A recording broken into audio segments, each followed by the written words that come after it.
Là, je propose qu'on regarde un petit peu une introduction à la théorie de Minkowski. La théorie de Minkowski, bon, ben, à la grecque, bah, évidemment, c'est pas au programme, mais dans les écrits, c'est vrai qu'on touche un petit peu à ça. C'est intéressant d'être alerte vis-à-vis des méthodes. D'autant plus que ce sont des méthodes, en fait, si on doit résumer les choses, c'est finalement de dire que dans Rn, quand vous avez un objet qui a un certain volume, vous avez envie de dire qu'il contient des points entiers. Et c'est comme ça que vous trouvez des solutions à des équations différéntielles. Vous trouvez des points entiers qui vérifient certaines choses parce que vous savez qu'il en existe parce qu'un certain objet possède un certain volume. Bon, c'est pas tout à fait ça parce que maintenant vous pouvez imaginer un objet qui a un volume assez grand mais qui arrive à zigzaguer entre les points entiers. Donc il faut un petit peu plus que ça. Alors personnellement, quand j'ai découvert cette théorie quand j'étais étudiant, ça m'a un peu piqué aux yeux parce que c'est quand même une théorie qui demande une façon de penser qui n'était pas la mienne. Et c'est très visuel quand même, c'est pas très algébrique. Et, euh, et bon, bah, ça demande quand même un certain talent de faire ça. Et c'est vrai que dans un premier temps, je me suis dit, est-ce que je peux m'en passer? Et puis non, c'est une théorie incontournable. De la même manière que quand on a un certain volume, eh ben, on touche des points entiers. Eh ben, quand on a un certain volume mathématique, on est obligé de toucher la théorie de Minkowski. Alors, donc, allons-y. Hein. Je vous encourage à le faire. Même si ce n'est pas au programme de l'agrégation. D'abord, parce que certaines personnes, ça peut vraiment les passionner. Voilà, hein, il en faut pour tous les goûts. Mais aussi parce que il faut avoir été formaté un petit peu à cette théorie pour que si jamais il y a un problème d'arithmétique qui est lié à cette théorie, comme ça peut arriver assez souvent, eh bien vous ayez déjà été informé. Alors voilà, donc j'ai envie de faire commencer les choses par ce lemme-là. Si D, c'est une partie de Rn qui est mesurable, hein, et qui a un certain volume, et que son volume, c'est strictement supérieur à 1, alors, alors bon, c'est pour la mesure naturelle de Rn, hein, eh bien, alors, il existe deux éléments de D distincts, tels que la différence entre y et x, est à coordonnées complètement entières. Et ça, c'est pas évident, c'est même pas évident intuitivement à imaginer, parce que vous pouvez imaginer que D, bon, il est mesurable, mais que c'est vraiment une petite pelote de laine qui se balade, qui n'a pas de point entier, mais il y a quand même deux éléments distincts, toujours, à partir d'un certain volume, dès qu'il va dépasser un certain truc, ben, voilà, il va y avoir deux éléments distincts qui vont différer d'un point entier. Voilà, donc on n'a pas encore un point entier, hein, on a une différence entière. C'est pas pareil. Mais c'est un lemme. Voilà. Alors, regardez la preuve. Ben, elle est pas si évidente que ça. Hein. Vous prenez R, ben le cube standard. Hein, donc il est semi-ouvert, là, comme ça, pour que quand on empile les cubes R plus U, où U appartient à Zn, donc on translate par un point entier, par un vecteur entier, ces cubes, eh bien, ça forme une partition de Rn. Donc Rn est réunion disjointe des R plus U quand U appartient à Zn. Donc maintenant, je vais appeler D indice U, D inter R plus U, cette partition. Donc forcément, comme c'est R plus U, il partitionne Rn, eh ben, les D indice U, ils vont partitionner D. Donc maintenant, je vais regarder ça en termes de volume. Donc, je vous rappelle que le volume de R, il est égal à 1, évidemment. Il est strictement inférieur au volume de D, puisque le volume de D est strictement supérieur à 1. Et il est égal, le volume de D, à la somme des volumes de DU, puisqu'on a une partition. Mais, comme la mesure est invariante par translation, c'est la somme des volumes des DU moins U. Voilà. Ben oui, on translate par U, ça fait pareil. Alors, c'est là que c'est intéressant, c'est que les DU moins U, regardez DU, ben, c'est inclus dans D moins U, mais c'est aussi inclus dans R plus U moins U, donc dans R. Donc DU moins U est inclus dans R. Ça veut dire que on a pris, maintenant on s'est ramené à un volume, mais d'un objet qui est intégré dans le cube standard. Supposons, par l'absurde, que les DU moins U soient 2 à 2 disjoints. Donc c'est ce que j'exprime par cette union-là, toute carrée. Hein, d'accord ? Voilà.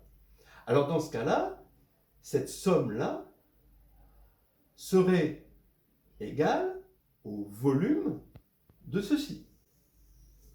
Parce que c'est une réunion disjointe. Donc on aurait 1 qui est égal au volume de R, qui est strictement plus petit que, que ce volume, ce volume, ce volume, le volume de ça. Mais comme ça, c'est dans R, il est strictement plus petit que le volume de R. Bon, donc c'est absurde, évidemment. Ce qui veut dire que ces DU moins U ne peuvent pas être 2 à 2 disjoints. Donc il existe U et V dans Zn, ce qu'on avait indexé par Zn, qui sont, eux, distincts, et tels que du moins U, inter dv moins V, n'est pas vide. Voilà. Donc je vais appeler petit z, donc je vais appeler déjà U et V, ces deux éléments-là, et Z, un élément commun dans les deux. Donc on a Z qui est dans les deux, et ça veut dire que, comme il est dans du moins U, bah, je peux l'écrire sous la forme Y moins V, lui, et X moins U à la fois, avec Y dans dV et X dans du. C'est-à-dire, en particulier, que X est dans D et Y est dans D. Mais maintenant, cette égalité, cette double égalité, ça nous donne que X, l'égalité ça égale ça nous donne que Y moins X est égal à V moins U. Et donc c'est dans Zn, bien sûr, et c'est non nul parce qu'on a pris U et V distincts. Alors, regardez un petit peu l'idée de la preuve quand même. Hein. Donc, vous avez ici votre domaine D. Ici, vous avez vos translatés de votre cube, bon là qui est un carré, parce qu'on n égale 2, et votre domaine D, il est de volume strictement supérieur à 1. Maintenant, ce que vous faites, vous regardez par rapport, donc chaque carré translaté, vous allez regarder, par exemple, celui-ci, ça va donner ici celui-ci, donc vous le récupérez en enlevant U, vous le récupérez dans R. Et celui-ci, vous enlevez V, maintenant vous le récupérez dans R. Celui-ci, d'accord, vous décomposez D en ces quatre parties-là, et vous enlevez celui-ci, là, ce point du carré, pour récupérer la chose dans R. Donc vous avez lui que vous allez voir ici, et lui que vous allez voir ici. Et maintenant, pour une question de volume, vous allez avoir des intersections, forcément. Et vous voyez que ici, puisque vous avez tout rapatrié dans la même chambre, et donc ici, vous allez avoir une intersection, vous avez votre Z ici, et donc, comme c'est ce Z-là, on va pouvoir récupérer d'où venaient ces deux-là. Ils venaient de ces U et V là. Celui-ci venait de ce U-là, et celui-là de ce V-là. Voilà. Et donc, ça nous donne exactement ce que l'on veut, c'est-à-dire X et Y, ici, quand on regarde l'homologue, dont la différence va être entière. Alors maintenant, on va voir un petit théorème de Minkowski. Bon, il y en a des plus forts dans la théorie, mais celui-ci, il est très accessible et assez typique. et il va reposer sur le lemme qu'on vient de montrer. Alors, qu'est-ce qu'il dit? Il dit, ce théorème, on prend C, un convexe de Rn, on suppose qu'il est symétrique par rapport à 0, le 0 de Rn, et de volume strictement plus grand que 2 puissance n, attention, alors là, il va exister carrément un Z non nul dans Zn inter C. Donc maintenant, on va voir une petite amélioration de ce théorème qui n'est pas difficile à démontrer à partir de celui-ci. Le théorème bis, dès qu'on a ce théorème, on a celui-ci. Soit C, un convexe de Rn qui est symétrique par rapport au 0 de Rn, donc on peut se l'imaginer, on peut se le représenter assez bien. On suppose que le volume de C est strictement supérieur à 2 puissance n det de A, où A c'est une matrice inversible de Mn de R. D'accord, voilà. Et donc inversible, ça c'est différent de 0. Maintenant je vais appeler UJ les vecteurs colonnes de A, donc ça forme une base de Rn. Et je vais regarder le réseau engendré par ces vecteurs UJ, c'est-à-dire les sommes de J égale 1 à N de XJ, UJ, quand XJ est dans Z. Donc vraiment, c'est des points, il faut l'imaginer comme un réseau, donc des points comme ça, isolés, un ensemble discret. Muni d'une structure de groupe abélien, évidemment, pour l'addition. Eh bien, il va exister Z, différent de 0, parce que, évidemment, 0, ça ne compte pas, dans l'intersection de ce réseau et de C. Donc évidemment, vous imaginez que ce réseau, à cause du déterminant de la forme volume, il est plus gros, et bien sûr, ça demande une contrainte plus grande au volume de C. Alors, bon, donc comment, à partir de ça, prouver ça? Ça, c'est pas difficile. On prend G, dans GLN de R, qui envoie la base de R, U, sur la base canonique de Rn, d'accord? Donc, maintenant, ça va envoyer C sur G de C. G de C va rester convexe, évidemment, et ça va rester symétrique par rapport à 0, puisque ça commute avec moins 1. Symétrique par rapport à O, ça veut dire que si X est dedans, alors moins X est dedans. Donc là, c'est clair.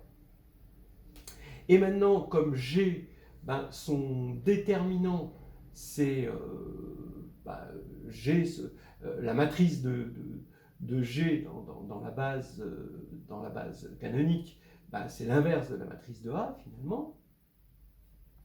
On en déduit que le déterminant de G, c'est l'inverse du déterminant de A.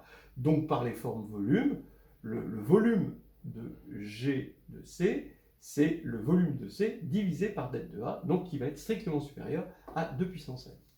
Voilà. Donc, je vais pouvoir dire qu'il existe un élément de G de C non nul à coefficient entier, donc ici à coordonnées entières, donc dans Z puissance n, d'après ce théorème que je n'ai pas encore démontré, mais je vais le démontrer plus tard. Et maintenant, cet élément, je passe par G-1, et G-1 de Zn, ça va être ce réseau, évidemment, et puisque G-1 envoie E sur U, d'accord, et G-1 de G de C est dans C. Donc on a bien ce théorème à moindre frais. Bon, alors maintenant, démontrons ce théorème. Maintenant, avec le lemme, c'est pas difficile, parce qu'on va poser C', d'accord, est égal à 1 demi de C, donc vous prenez l'homothétie de rapport 1 demi et que vous appliquez à C. Évidemment, l'homothétie, son déterminant, c'est 1 sur 2 puissance n. Par les formes volume, vous avez le volume de C', c'est 1 sur 2 puissance n, volume de C, qui maintenant, par hypothèse, est strictement supérieur à 1. Donc vous allez pouvoir dire qu'il existe x et y dans C' de différence non nulle et entière. D'accord? Donc ça, c'est le lemme. Donc comme x et y sont dans C', 2x et 2y sont dans C, forcément. Par construction, donc 2x, 2y sont dans C, mais maintenant, comme C est symétrique par rapport à O, moins 2x est dans C. Donc je vais garder 2y, mais moins 2x est dans C. Et maintenant, comme C est convexe, le milieu des deux est encore dans C. Donc le milieu des deux, c'est 2y moins 2x sur 2. Donc y moins x, est dans C. Mais y moins x, c'est le fameux, on va l'appeler z, c'est le fameux élément qui va être à la fois donc dans C et qui va être dans Zn moins 0. Donc ce qu'il faut s'imaginer, hein, c'est, vous voyez, ce convexe qui doit être symétrique. Ben, là ici, pour n égale 2, il faut, dès qu'il va dépasser 4, ben, ça y est, on ne pourra pas y couper, il y aura des points entiers. Voilà. Et donc ça permet de résoudre des problèmes de type diophantien. Hein, et on verra par la suite ce que ça implique pour les nombres de Piso.